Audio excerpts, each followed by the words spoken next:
Réagir aux situations d'urgence. Si vous tombez dans l'eau, gardez vos vêtements.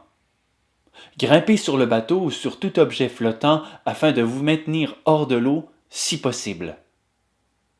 Groupez-vous ensemble si vous êtes deux ou plusieurs. Si vous êtes seul, adoptez la position fétale afin de garder le maximum de chaleur aux organes vitaux. Si vous êtes en groupe, assurez-vous de la présence de chacun. Chavirement et naufrage. Les mesures à prendre lorsqu'une embarcation de plaisance chavire, est submergée ou s'échoue sont les suivantes. Enfilez les vêtements de flottaison individuels. Demeurez à proximité de l'embarcation. S'assurer que tout le monde est présent. Utilisez ou montrez des signaux traduisant la détresse, selon le cas.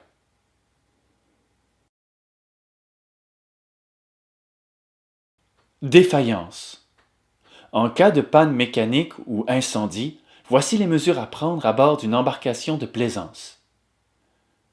Modifier la vitesse de l'embarcation selon les circonstances. Mouiller l'embarcation selon les circonstances. Faire enquête sur le problème. Corriger la situation dans la mesure du possible. Au besoin, utiliser ou montrer des signaux traduisant la détresse et le besoin de secours, selon le cas. L'opérateur d'une embarcation de plaisance se doit d'effectuer un entretien périodique de tout son équipement nautique de façon à ce que tout fonctionne adéquatement, réduisant ainsi la probabilité de défaillance. Personne à la mer. Lorsque vous constatez qu'une personne est tombée par-dessus bord, vous devez donner l'alerte et vous devenez immédiatement la vigie. C'est-à-dire que vous ne devez pas quitter des yeux la personne qui est tombée par-dessus bord. Une autre personne lance une bouée de sauvetage munie d'une ligne d'attrape flottante. Le conducteur de l'embarcation doit demeurer à proximité de la personne naufragée tout en ralentissant. Il approche la personne en demeurant sous le vent.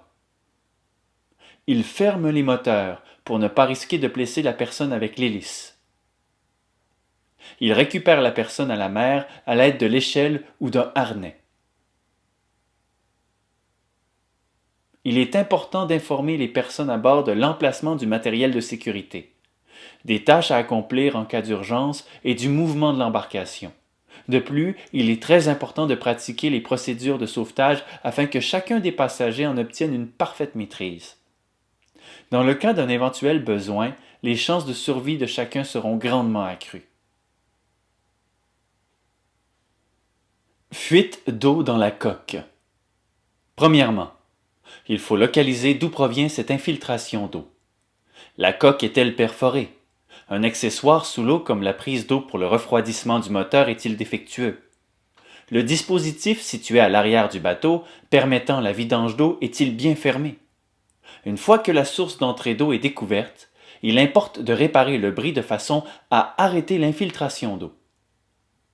S'il s'agit d'un passe-coque sous l'eau, un bouchon quelconque peut être utilisé afin de fermer l'ouverture.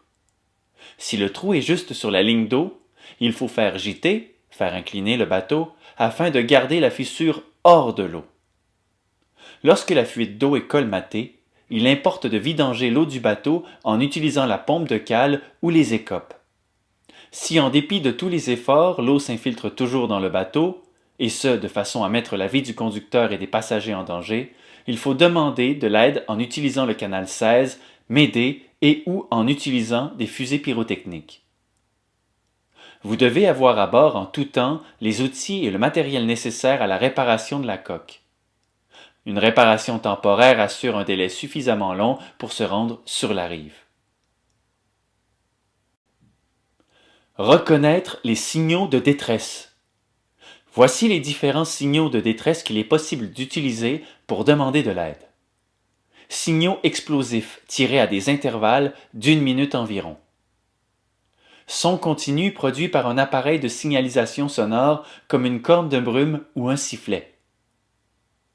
Fusée pyrotechnique. SOS en code morse émis par VHF ou signaux lumineux. Signal de détresse Médée émis par VHF. Drapeau de détresse N et C du Code international de signaux. Signal consistant en un pavillon carré ayant au-dessus ou en dessous une boule. Faire des flammes sur le navire en brûlant un récipient d'huile, par exemple. Mouvement lent et répété de haut en bas des bras étendus de chaque côté. Signal d'alarme émis par VHF. Signaux transmis par radiobalise.